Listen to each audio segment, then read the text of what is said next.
बोले श्री सत्यनारायण भगवान की जय। नमस्कार, देवभूमि चैनल में आपका स्वागत है। अब हम सुनेंगे श्री सत्यनारायण व्रत कथा। सर्वप्रथम भगवान श्री हरि विष्णु का पूजन किया जाएगा, उनका आवाहन किया जाएगा और उसके बाद कथा आरंभ की जाएगी। आषाढ़ मास की पूर्णिमा जो कि 19 अगस्त को है, इसे राखी पूर्णिमा भी कहा जाता है। इस दिन रक्षाबंधन का त्यौहार मनाया जाता है। बहनें अपने भाई की कलाई पर राखी बांधती हैं और भाई उन्हें उपहार स्वरूप कुछ भेंट देते हैं और उन्हें जीवन भर रक्षा करने का वचन देते हैं। यह परंपरा आदिकाल से चली आ रही है। देवी लक्ष्मी ने भगवान श्रीहरि को पुनः प्राप्त करने के लिए राजा बलि को राखी बांधी थी। अगर हम बात करें द्वापर युग की, तो महाभारत काल में द्रौपदी ने श्री कृष्ण को राखी बांधी थी और मुगल काल में भी इस तरह की बहुत से उदाहरण मिलते हैं और आज के समय में तो सभी बहनें अपने भाइयों को राखी बांधती हैं। तो आप सभी को रक्षाबंधन के त्यौहार की ढेरों शुभकामनाएं। आपको श्रावण पूर्णिमा की ढेरों शुभकामनाएं। आपका व्रत सफल हो। आप जिस भी किसी कामना की पूर्ति के लिए यह व्रत पूजन कर रहे हैं वह सफल हो, ये हमारी कामना है। आइए भगवान श्री हरि विष्णु का आवाहन करते हैं और फिर कथा आरंभ करते हैं।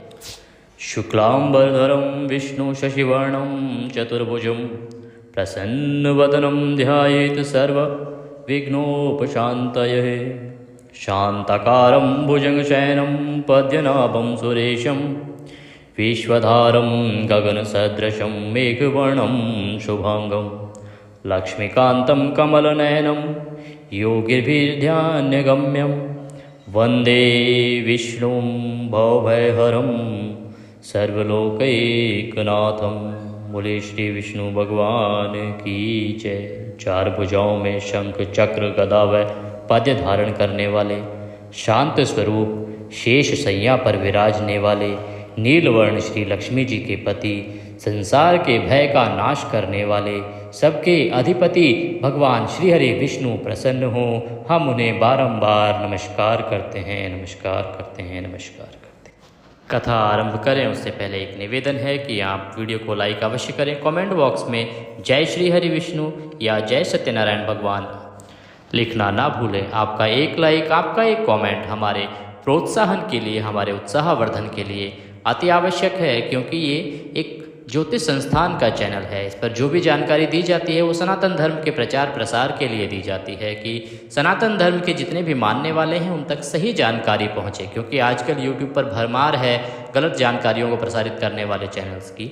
इसीलिए हमारा प्रयास है कि सही जानकारी सबके पास पहुंचे और सही विधि से सभी अपनी पूजा अर्चना कर सकें। तो हमारी मेहनत तभी सफल होती है जब आप एक लाइक करते हैं या कमेंट करते हैं। भगवान सत्यनारायण आप सभी का भला करे। आइए कथा आरंभ करते हैं।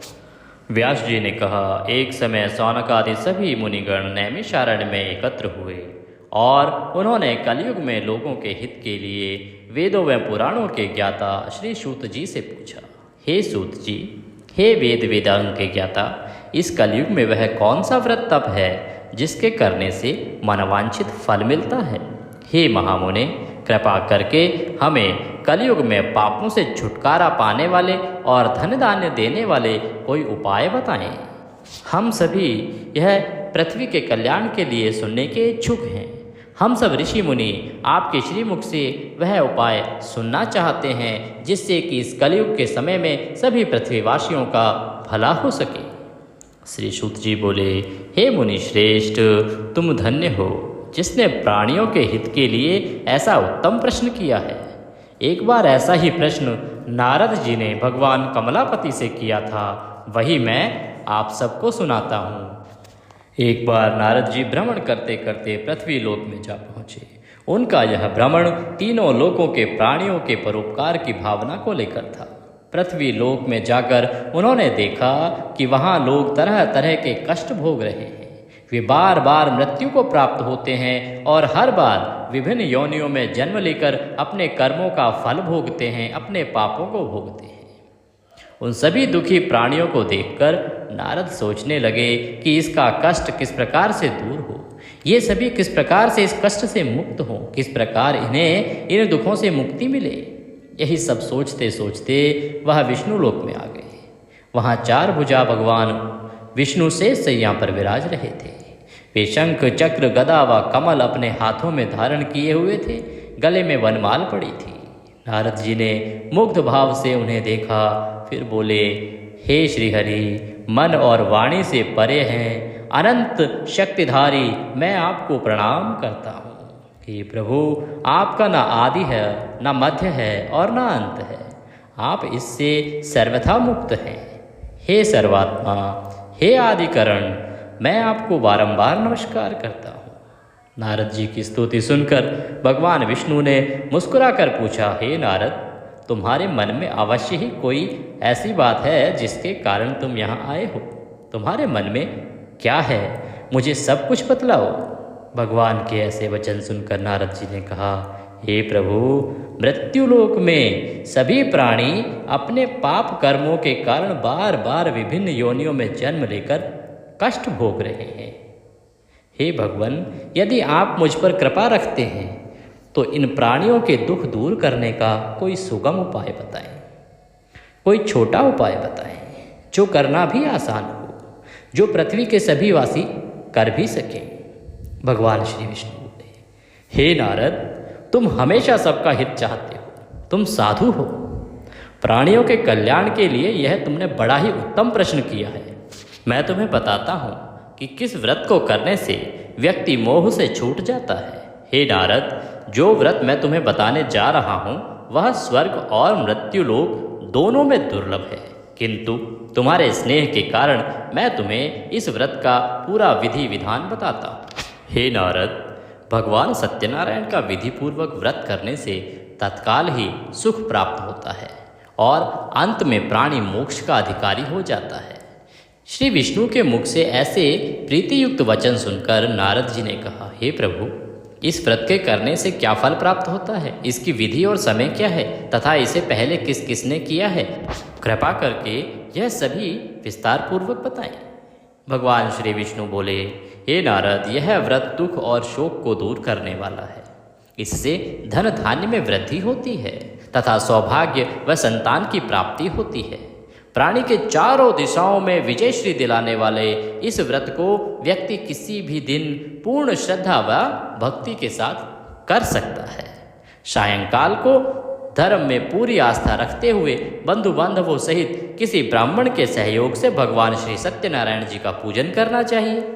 सवाया प्रसाद बनाना चाहिए। प्रसाद में केले का फल, घी, दूध व गेहूं का आटा लेना चाहिए। यदि गेहूं का आटा उपलब्ध ना हो तो चावल का आटा ले सकते हैं। उसमें शक्कर के स्थान पर गुड़ मिला लें। यह सब मिलाकर सवाया बना नैवेद्य भगवान को अर्पण करें। इसके बाद कथा सुने और कथा सुनकर प्रसाद ग्रहण करना चाहिए तथा ब्राह्मणों को दक्षिणा देनी चाहिए। बंधु बांधवों सहित ब्राह्मणों को भोजन कराकर स्वयं भी भोजन करना चाहिए। प्रसाद आदि ग्रहण करने के बाद भजन कीर्तन आदि करना चाहिए। फिर भगवान सत्यनारायण का स्मरण करते हुए सभी बंधु बांधव अपने घरों को प्रस्थान करें। इस प्रकार जो भी भगवान श्री सत्यनारायण जी का व्रत पूजन करता है उसकी सभी मनोकामनाएं अवश्य ही पूर्ण होती हैं। इस कलयुग में दुख एवं दरिद्रता से छुटकारा पाने का इससे छोटा कोई उपाय नहीं है। इति श्री स्कंद पुराणे रेवाखंडे सत्यनारायण व्रत कथायाम प्रथमो अध्याय संपूर्णः। इसी के साथ पहला अध्याय समाप्त होता है। बोलिए श्री सत्यनारायण भगवान की जय। श्रीमन्नारायण नारायण नारायण श्रीमन्नारायण नारायण नारायण लक्ष्मी नारायण नारायण नारायण श्रीमन्नारायण नारायण नारायण। द्वितीय अध्याय आरंभ। इसी के साथ दूसरा अध्याय आरंभ करते हैं।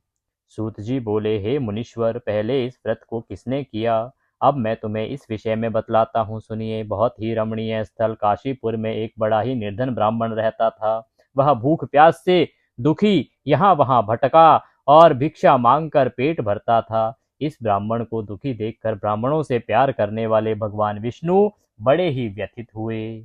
फिर एक दिन वे बूढ़े ब्राह्मण का भेष धारण करके उसके सामने प्रकट हुए। और उसके सामने आकर बोले, हे विप्र, तुम इतने दुखी होकर इस पृथ्वी पर क्यों भटक रहे हो? कृपा कर मुझको अपनी विपदा बताओ, परेशानी क्या है? ब्राह्मण बोला, हे बंधु, मैं अत्यंत ही निर्धन और दुखी हूँ। क्या आप इस निर्धनता से मुक्त होने का कोई उपाय बता सकते हैं? यदि जानते हैं तो बताएं, यदि जानते हैं तो कृपा करके मुझको अवश्य ही बताएं। मैं वह उपाय अवश्य ही करूंगा ताकि मुझे इस कष्टपूर्ण जीवन से मुक्ति मिल जाए। बूढ़े ब्राह्मण ने कहा, सत्यनारायण स्वरूप भगवान विष्णु सबको मनचाहा फल देने वाले हैं, अतः हे विप्र, तुम उन्हीं का उत्तम व्रत व पूजन करो। भगवान सत्यनारायण का व्रत व पूजन करने से मनुष्य के सब दुख दूर हो जाते हैं। हे भगवान, गरीब ब्राह्मण ने कहा, कृपया मुझे इस व्रत का विधि विधान बताएं। आपके अनुसार मैं उत्तम फल प्रदान करने वाले इस व्रत को अवश्य ही करूंगा। बूढ़े ब्राह्मण वेशधारी भगवान विष्णु ने उसे सत्यदेव भगवान के व्रत का पूजन का विधान बताया और अंतर्ध्यान हो गई। निर्धन ब्राह्मण ने मन ही मन संकल्प लिया कि वह बूढ़े ब्राह्मण द्वारा बताया गया यह व्रत अवश्य ही करेगा। इन्हीं विचारों के कारण उसे रात भर नींद नहीं आई। दूसरे दिन वह इस संकल्प के साथ भिक्षाटन के लिए निकल गया कि आज जो कुछ भी मिलेगा भिक्षा में, उससे मैं सत्यनारायण भगवान की पूजन करूंगा, व्रत करूंगा। उस दिन उसे भिक्षा में काफी द्रव्य पदार्थ प्राप्त हुआ।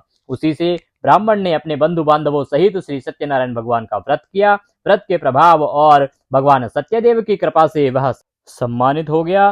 तब से उस ब्राह्मण ने प्रति माह व्रत रखना आरंभ कर दिया और अंत में सब पापों से मुक्त होकर वह मोक्ष को प्राप्त हुआ। हे विप्रो, इस प्रकार पृथ्वी पर जो कोई भी श्रद्धा पूर्वक इस व्रत को करेगा उसके सभी दुख दूर होंगे। श्रीमन नारायण जी ने यही वचन नारद जी से कहे थे। अब आप लोग बताइए कि और क्या जानने की इच्छा है? तब ऋषि गणों ने पूछा, हे सूत जी, अब यह बताएं कि आगे चलकर ब्राह्मण के बाद किस किसने इस व्रत को किया, यह जानने की हमारी प्रबल इच्छा है।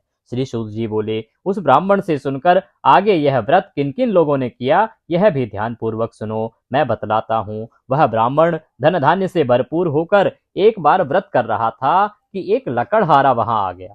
लकड़ी का बोझ बाहर रखकर वह प्यास बुझाने के उद्देश्य से ब्राह्मण के घर में गया। वहां उसने ब्राह्मण को देखा जो अपने बंधु बांधवों सहित श्री भगवान सत्यनारायण का व्रत और पूजन कर रहा था। वह सब देखकर लकड़हारे को बड़ी उत्सुकता हुई। उसने ब्राह्मण को प्रणाम करके पूछा, हे प्रभु, हे ब्राह्मण देव, आप यह किसका पूजन कर रहे हैं और इस पूजन का क्या फल है? कृपा करके मुझे भी विस्तार पूर्वक बताएं। ब्राह्मण बोला, हे भाई लकड़हारे, यह हम भगवान सत्यनारायण का व्रत और पूजन कर रहे हैं। सत्यदेव भगवान का यह व्रत सभी मनोरथों को सिद्ध करने वाला है और शुभ फल देने वाला है। उन्हीं की कृपा से मेरे घर में ये सब धन धान्य और सुख वैभव आया है। यह जानकर लकड़हारा बहुत प्रसन्न हुआ। वह प्रसाद ग्रहण करके तथा जल पीकर बाहर आया और अपना गट्ठर उठाकर लकड़ी बेचने के लिए शहर को चल दिया। रास्ते में चलते चलते उसने सोचा कि आज यह लकड़ियां बेचकर जो भी धन प्राप्त होगा उससे मैं भी भगवान सत्यनारायण का व्रत और पूजन करूंगा। यह संकल्प करके वह उस बस्ती को चला और जहां पर उसे बेचना था अमीर लोग रहते थे। भगवान सत्यनारायण की ऐसी कृपा हुई कि उस दिन उसे लकड़ियों के दूने दाम प्राप्त हुए। लकड़हारे ने प्रसन्न होकर पके केले, शक्कर, घी, दूध और गेहूं का आटा सवाया बनवाकर खरीद लिया और अपने घर की ओर चल पड़ा। लकड़हारे ने अपने भाई बांधवों सहित विधि पूर्वक भगवान का पूजन व्रत किया। व्रत के प्रभाव से वह पुत्रवान और धनवान बन गया। फिर इस लोक में चिरकाल तक सुख भोग कर अंत में भगवान सत्यनारायण की कृपा से उनके लोक में चला गया। इति द्वितीय अध्याय संपूर्ण। बोलो सत्यनारायण भगवान की जय। श्रीमन नारायण नारायण नारायण, भजमन नारायण नारायण नारायण। तृतीय अध्याय आरंभ। सूत जी बोले, हे मुनियों, अब मैं इससे आगे की कथा सुनाता हूँ, ध्यान पूर्वक सुनो। पूर्व काल में उल्का मुख नाम का एक बुद्धिमान राजा था। वह बड़ी ही जितेंद्रिय व सत्यवादी था। वह नित्य प्रति मंदिरों में जाकर ब्राह्मणों को दान दक्षिणा देकर प्रसन्न रहता था। उसकी रानी बड़ी पतिव्रता और सुमुखी थी। एक बार वे राजा रानी भद्रशिला नदी के तट पर भगवान सत्यनारायण का व्रत कर रहे थे। उसी समय साधु नामक एक वैश्य धन धान्य से भरी अपनी नौका लेकर वहां पहुंचा। साधु वैश्य ने नाव को किनारे कर भगवान के व्रत पूजन में व्यस्त राजा रानी को देखा। फिर उनके निकट जाकर विनयपूर्वक राजा से बोला, हे राजन, आप इतने भक्ति भाव से यह किस देवता का पूजन कर रहे हैं? कृपा करके यह सब वृतांत मुझे भी बताएं।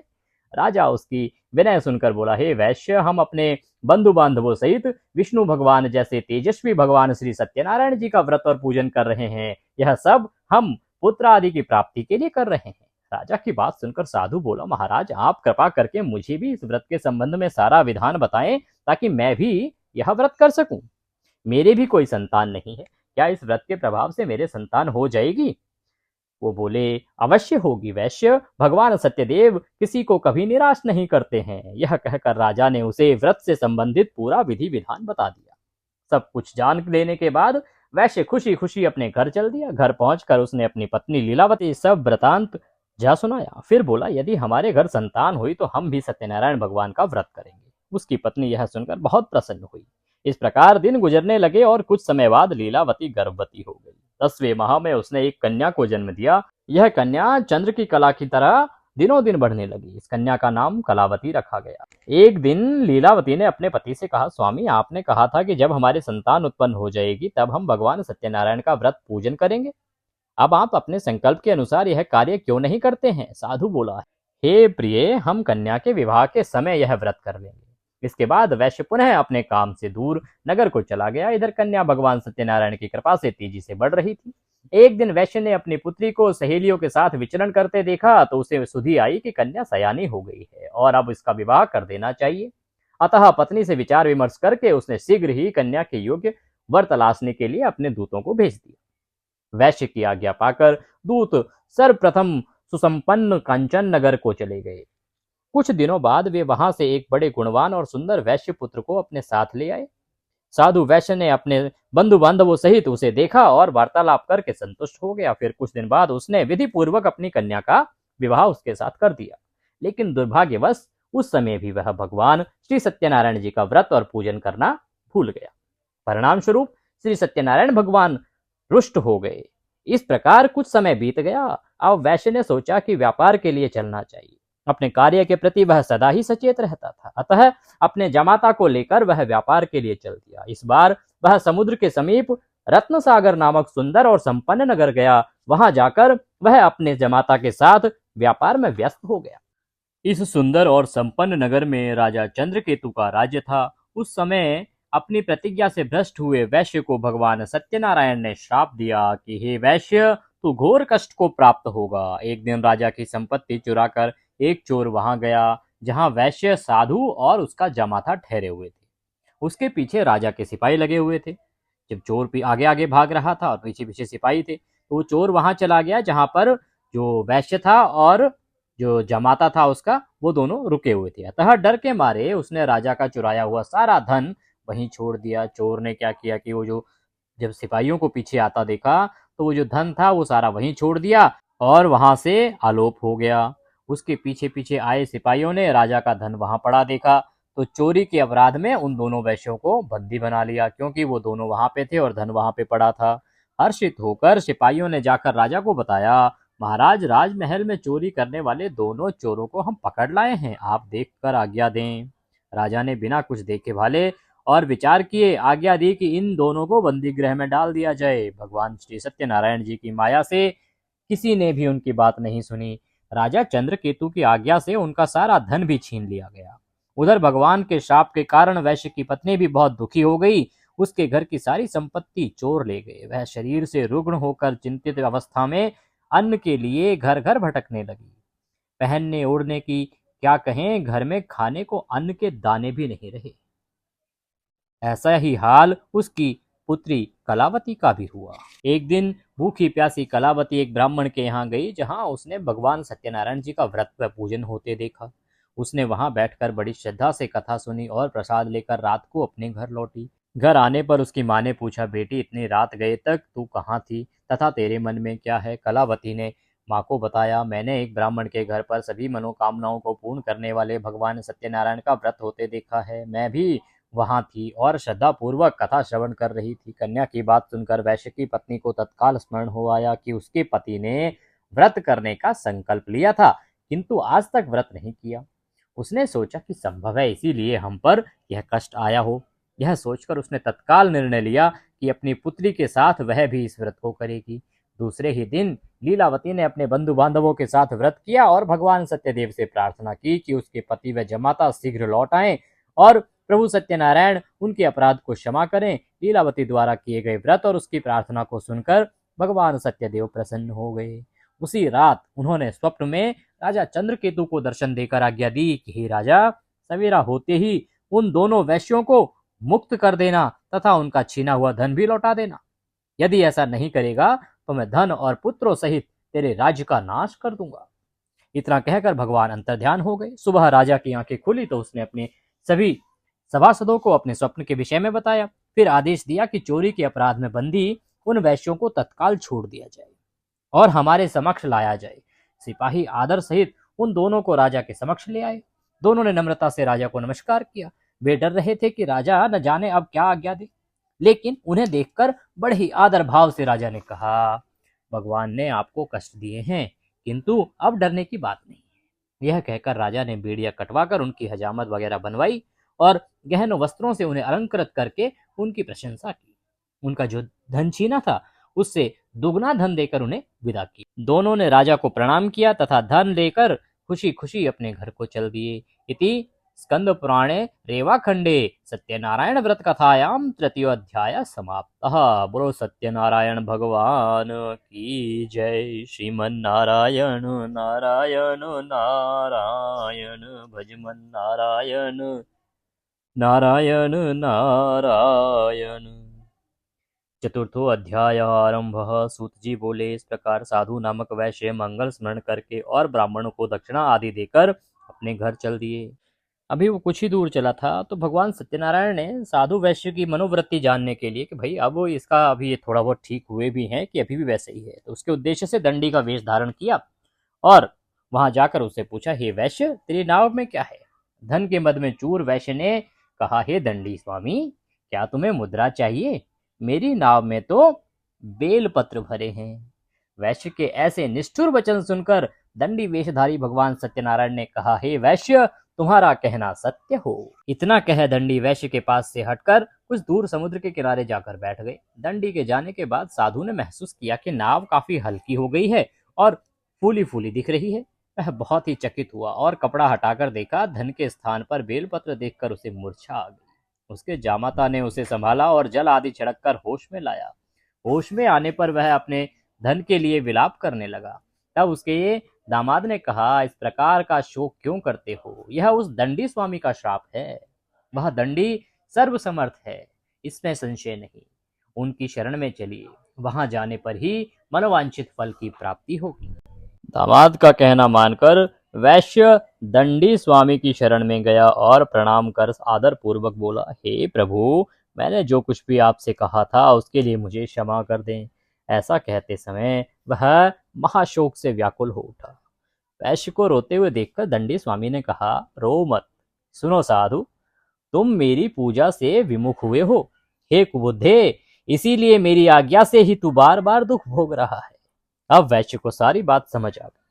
वह विनती करते हुए बोला, हे प्रभु, आपकी माया को तो ब्रह्मादि भी नहीं समझ सकते, फिर मैं भला आपकी लीला को कैसे समझ सकता हूँ? ब्रह्मादि भी आपके अद्भुत रूप और गुणों को नहीं जानते हैं।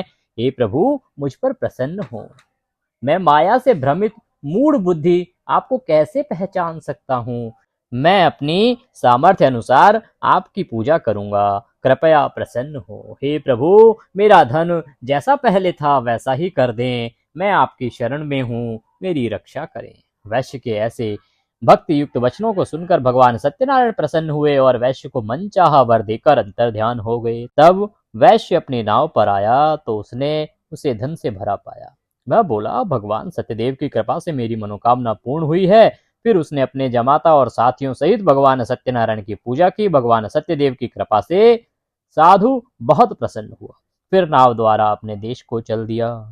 अपने नगर के तट पर पहुंचकर उसने एक दूत को अपने घर भेजा। दूत ने साधु वैश्य के घर जाकर बताया कि आपके पति और जमाता सकुशल लौट आए हैं। यह जानकर वैश्य की पत्नी लीलावती अति प्रसन्न हुई। उस समय वह अपनी पुत्री के साथ भगवान सत्यनारायण की कथा एवं पूजन कर रही थी। कथा समाप्त कर उसने प्रसाद ग्रहण किया और अपनी पुत्री से बोली, बेटी मैं जाकर तेरे पिता को देखती हूँ, तू प्रसाद आदि ग्रहण करके आ जाना। कहकर वह वहां से चली गई। कन्या ने काम समाप्त किया और बिना प्रसाद व चरणामृत ग्रहण किए ही वहां से अपने पति से मिलने के लिए चल दी। प्रसाद ग्रहण किए बिना ही वह पति के पास पहुंच गई। इस प्रकार प्रसाद का अपमान करते देख भगवान सत्यदेव रुष्ट हो गए। उन्होंने उसके पति तथा धन से भरी नाव को जल में डुबो दिया। यह देखकर कन्या को बड़ा दुख हुआ और वह चक्कर खाकर भूमि पर गिर पड़ी। नाव को डूबते देख कन्या को मूर्छित देख साधु वैश्य को बड़ा आश्चर्य हुआ।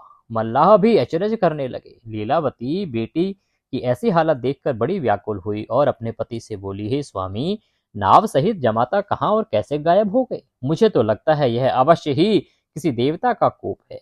आखिर भगवान सत्यनारायण की लीला को कौन समझ सकता है? यह कहकर वह पुत्री के साथ विलाप करने लगी। उसकी पुत्री ने कहा, वह भी अपने पति के साथ उनके वियोग में जल समाधि ले लेगी। यह देखकर वैश्य बहुत दुखी हुआ।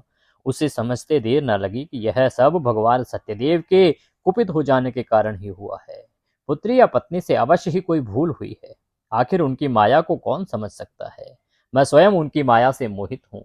उसने उन्हें अपने पास बुलाकर अपनी शंका व्यक्त की और बोला, मैं विधि विधान से भगवान सत्यनारायण का पूजन करूंगा, वे मेरी पुत्री को क्षमा करें। वह बार बार भगवान से क्षमा याचना करने लगा तो भगवान सत्यदेव उस पर प्रसन्न हो गए। तभी एक आकाशवाणी हुई, हे साधु, तेरी पुत्री मेरा प्रसाद छोड़कर अपने पति को देखने के लिए आई थी। इसी कारण इसका पति नौका सहित अदृश्य हो गया है।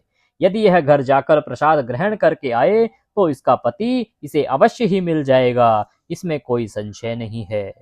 वैश्य की पुत्री ने भी यह जो आकाशवाणी थी उसको सुना। वह तत्काल घर गई और प्रसाद ग्रहण किया। जब कन्या लौटकर आई तो उसका पति सही सलामत एवं उपस्थित था। यह देखकर वह बहुत प्रसन्न हुई और पिता से बोली, हे पिताजी, आप घर को चलिए, अब क्या देर है। हे बेटी, हमें भगवान सत्यदेव का पूजन करना है। कहकर साधु ने सबके साथ मिलकर भगवान सत्यनारायण की कथा व पूजन किया। फिर अपने बंधु बांधवों व जमाता सहित घर आ गया। उस दिन के बाद से वह प्रत्येक पूर्णिमा व संक्रांति को भगवान सत्यनारायण का पूजन करते हुए अनेक सुख भोगता हुआ अंत में भगवान सत्यनारायण के वैकुंठ लोक को चला गया, जो देवताओं के लिए भी दुर्लभ है तथा जहाँ सत रज तम तीनों गुण अप्रभावी रहते हैं। इति स्कंद पुराणे रेवाखंडे सत्यनारायण व्रत कथायाम चतुर्थो अध्याय समाप्तः। बोलो श्री सत्यनारायण भगवान की जय। श्रीमन्नारायण नारायण नारायण भजमन नारायण नारायण नारायण। पंचमा अध्याय। सूत जी ने कहा, हे मुनि गणों सुनो, अब मैं तुम्हें इससे आगे की कथा सुनाता हूँ। तुंगविध्वज नामक एक राजा था जो अपनी प्रजा का संतान की भांति पालन करता था, किंतु भगवान सत्यनारायण का प्रसाद न लेने से उसे भी बहुत दुख उठाने पड़े थे। एक दिन राजा शिकार खेलने के लिए वन में गया, जहां उसने बहुत से जीवों का शिकार किया। वहीं एक वट वृक्ष के नीचे उसने कुछ ग्वालों को भगवान सत्यनारायण का पूजन करते हुए देखा, किंतु गर्भ के कारण, उसको बहुत अधिक घमंड होने के कारण न तो वह पूजन स्थल तक गया और न ही भगवान को प्रणाम किया। फिर भी गोप ग्वालों ने प्रसाद लेकर राजा के पास गए और उन्हें प्रसाद दिया।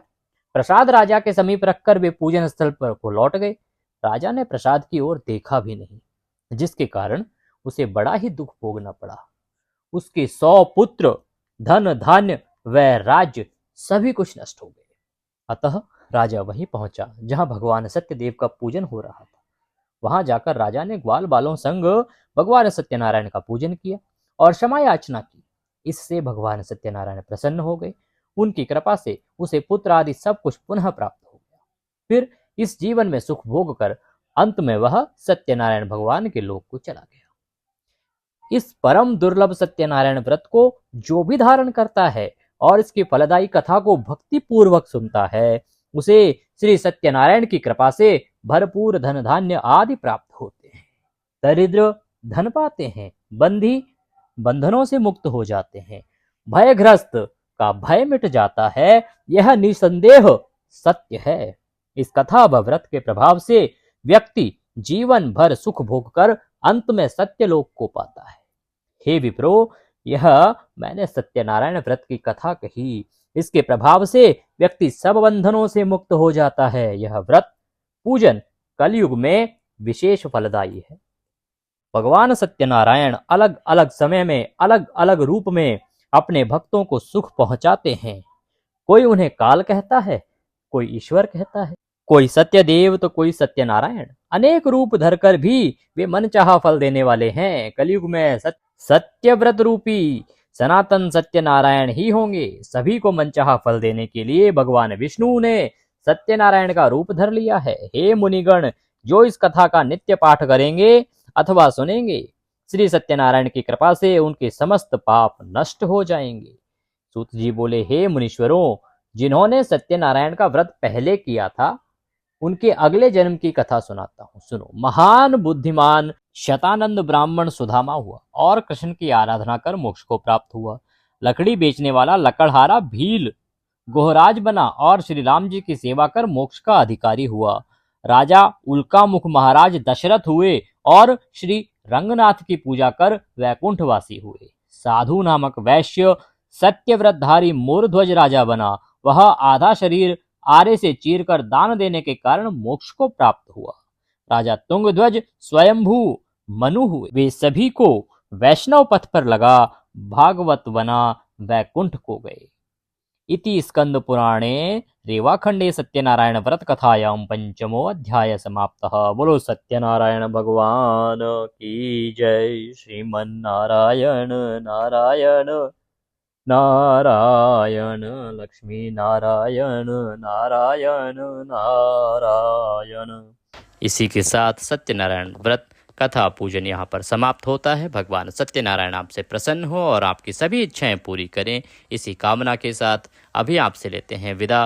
वीडियो को अधिक से अधिक लोगों तक शेयर करें, लाइक करें, कमेंट करें। चैनल पर नए हैं तो चैनल को सब्सक्राइब कर लें, क्योंकि इस चैनल पर प्रत्येक व्रत और त्यौहार की सही जानकारी समय से दी जाती है और कथाएँ सुनाई जाती हैं।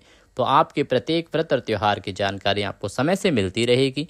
कथाएँ भी आप सुन पाएंगे, क्योंकि आजकल बहुत सारी कथाएं हैं जो प्रचारित प्रसारित की जाती हैं, परंतु जो सही कथाएं हैं, जो शास्त्रों में वर्णित हैं, वो YouTube पर नहीं आ पाती हैं। तो हमारा पूरा प्रयास है कि आपको शास्त्रों की जो कथाएं हैं उन्हीं तक आपको लेके जाएं, वो आप तक पहुंचाएं और सनातन का विस्तार हो सके। भगवान श्री सत्यनारायण भगवान सभी का कल्याण करें।